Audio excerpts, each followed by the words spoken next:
Oh, may universal blade na bang lahat? So ito yung itsura ng bagong universal blade. At ito naman yung itsura ng gamit na universal blade. O see, kung hindi pa rin kayo naniniwala na kaya nitong maputol ng kahoy, bakal, tiles, even sa glass, may nakapin akong video gamit ang angle grinder ni Tanzu together with this universal blade. Check nyo na lang. Sa mga nagrereklamo naman na isang beses lang nagamitan, no. Actually, yung ginamit ko dyan, ito yon. At ilang beses ko na itong ginamit and up until now, makakaputol pa rin ito. My main point here is, halimbawa, nagpuputol ka ng bakal. And then, may bigla kang puputulin na kahoy. So, hindi mo na kailangan magpalit ng blade kasi ito is pwede mo na siyang gamitin. You get my point? And this is just only 70 plus, 70 plus. Check nyo lang kasi minsan is bumababa yung price nito.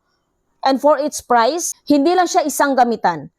Ilang beses ko itong ginamit and up until now, magagamit ko pa rin siya.